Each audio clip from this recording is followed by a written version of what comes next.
Hello everybody, welcome back to my channel. Today I'm going to be doing a review of the Himi gouache set. These are like jelly gouache. So here at the beginning I'm just like showing the packaging. This was actually my second set of these gouache because I sent the first one back. Now in the beginning you could see that the lid didn't fully close on the gouache. It was worse with the first one that I got, so I sent it back and got this one, and it still is bent. It doesn't close all the way for me, and the palette is also bent. But it doesn't actually like inhibit anything. It's a little annoying, but the paint still is wet. It doesn't dry out, which is good. Now the palette, you're also supposed to be able to keep the palette in the actual paints, but I always get paint on my palette, so I don't actually use the palette that came with this set of paint. That being said, I do really love these paints. It is my first set of gouache, so I can't really compare them to other gouaches since I really don't know that much about gouache, but from what I can tell, I really like these paints. They're very vibrant, they mix well, they layer well. For those of you who don't know what gouache is basically a mix between watercolor and acrylic paint.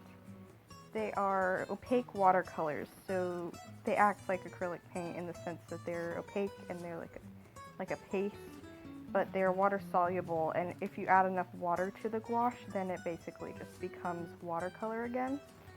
But yeah, so this is my first set. I originally wasn't gonna get one, but it's been going around on YouTube a lot, this particular paint set, and I really wanted to try it out. And it's actually a really good deal. So if you're wanting to try out gouache, this is the way to do it, because these paints, it is about $20 for the set of 18 colors, and each cup has 20 milliliters of paint in it, which is really good. It's about a little more than $1 per cup. Normally if you buy a tube of gouache, it costs way more than that, especially if you're getting something high quality. But these paints, you get a lot of paint for very little money, so it's really nice. You can play around with it. So if you're a beginner like me, it's good to have it to just experiment, have fun, to dip your toes into gouache. It's really great for sketchbooks and just playing around.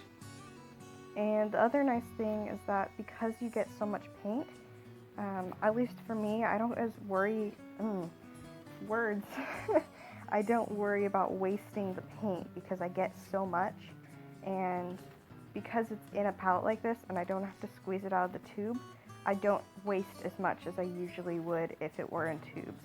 I use my watercolors in pans, so when I get tubes of watercolor, I always put them into pans and let them dry so that I can use it out of the pan. And I used to use acrylic paint, but I always would squirt too much paint out, and I use like really cheap acrylic paint. I'm talking like when I was like younger and I was just like painting for the fun of being a child. Painting was when I used acrylic, so I could probably revisit that and do something better now. But I always would squirt out too much paint, and it makes a mess. It's just in general kind of stressful for me to have to decide how much paint I want to use before I've finished my painting. So I like this a lot. You can just take however much you think you'll need. And the other nice thing is, even if your gouache dries out, you can add water and it'll basically become watercolor again. After it dries out, it won't be as opaque. It'll be a little bit more chalky, but it will still work as a paint, which is really nice. I really like that about this. It just is very enjoyable to use. Now, I'm painting just 3 random flowers. I wanted to do a review on this paint, and I was looking at the like past 4 videos I've uploaded, and I did a landscape and birds, and I haven't done plants yet, and plants are the other thing that I draw / paint a lot. So I decided I might as well do some flowers. I found a book. Well, I have some books from the library that I've had for like 3 months now, just because I can't return them because of COVID. But I have some flower books, and I picked out some random flowers and was painting them from reference. So I was trying to be a little bit better with the shadows of the flowers. So I have the book open in my lap, and I'm looking at it whenever I want to like look at the photo. So yeah, I definitely, out of these three flowers, I like the one on the far right the best, like the rose flower. I don't think it's actually a rose, but it looks kind of like a rose. So I like that one the best after I painted it. The one that I'm currently doing, well, I just switched. The pink, like poppy-ish flower on the far left, I don't overly like. It turned out good, and I like it, but it didn't turn out how I wanted it to. But it still looks good. I do touch it up at the end a little bit more. In the middle, it's kind of like a black-eyed Susan. I think it's different. I don't know. I don't know many plants that well. Like, I paint them all the time, but I don't know their names, so it's hard for me to really say, like, what they are. But I also, after I finished with the first flower, I started using lighter, like, less opaque washes with larger areas, because basically with the first flower, when I painted it over with a really thick coat of pink paint, I couldn't see where the different petals were, which made it a little more difficult to paint. So with the leaves, I did a less opaque wash first, and then I went over with more like thick, opaque, darker paint, which is in general how most people use gouache. But as I said, this is my first set of gouache. I don't use it super often. I mean, it has some use, as you can see, but I haven't used it enough to really know what I'm doing yet. But it turned out really well. I'm actually surprised at how well these flowers turned out. There are things I would change, but they turned out really well, so I'm happy about that. I definitely started to use them more as a gouache towards the end, and less of like how I usually use most of my art supplies, because it's definitely different from what I usually use, and it takes me a little bit to start using it like it's not like watercolor or pencil. Like, just my techniques I usually use don't really work for this, so it helps to just keep working on it, and I got it, and I eventually was using it more how I feel gouache is meant to be used. Now about this palette, now it comes with some really pretty colors, and it has two whites. One is a titanium white and one is mixing white. I can't tell the difference between them. To me, they're both the same. So I have one white that I keep clean for when I want to use like actual like pure white, and then I have one white that I will scoop into to get white to lighten my colors, which is why one of them is clean and one of them is not. Basically, with watercolor, if you want a lighter color, then you just add more water. But with gouache, when you add more water, it becomes a watercolor, and it isn't opaque anymore. Well, if you add too much water, it's not opaque anymore, which kind of defies the point of gouache. So you have to add white, which I think is, that's what you do with gouache. So it's really nice that there's two whites in this palette. It's really nice. It's very convenient. Now they do have a whole black thing. Black is definitely, like, I have at the top of the palette, there's like a reddish brown that I haven't used that much, but the black is definitely one of the colors that I've used the least, just because you don't need that much. Like, you dip the very tip of your paintbrush into the black and you got a ton of black paint. You don't need that much more.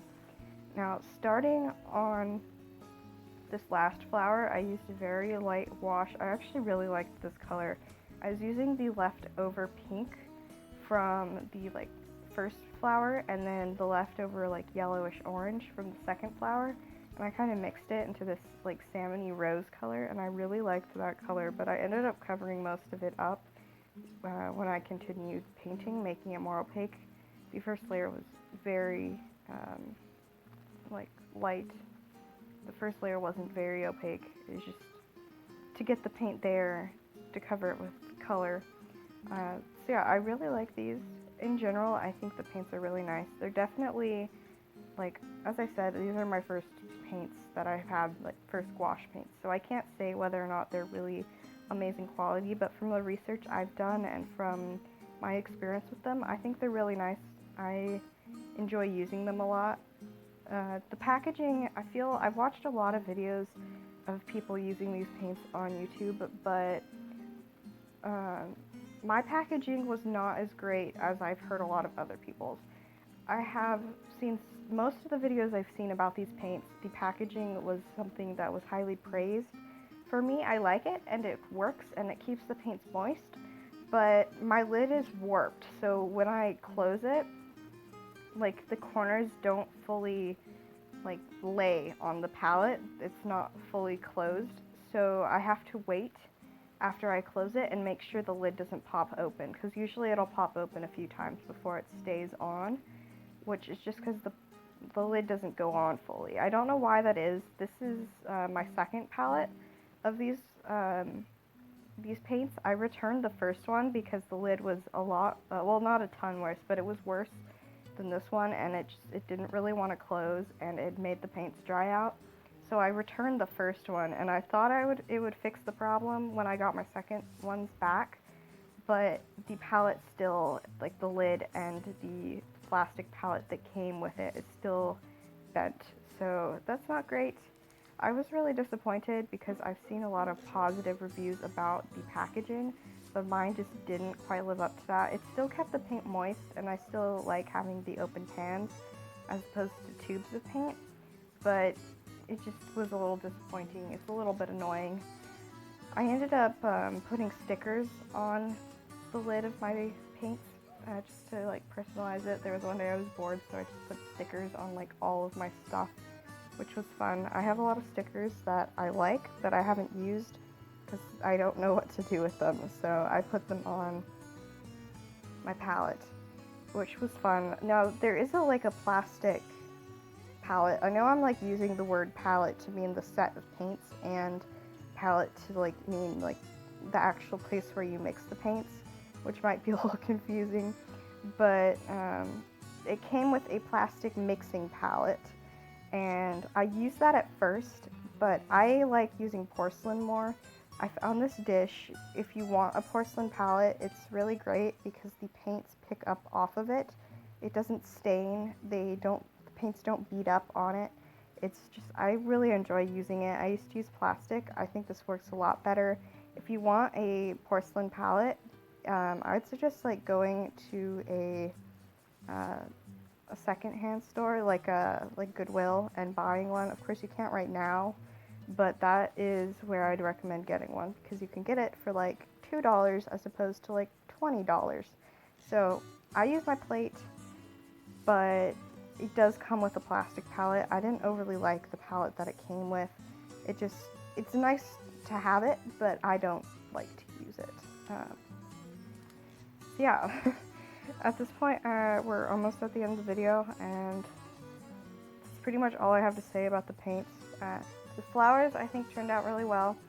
Towards the end, I fixed, like right now, I'm fixing up the poppies a little bit more, because I wasn't 100% happy with it. Well, the one on the top I like. The one on the bottom, I couldn't get the shading how I wanted it to be, because it's supposed to be kind of 3/4 view.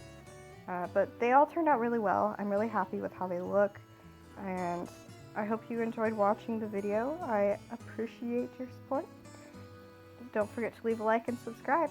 Thanks for watching.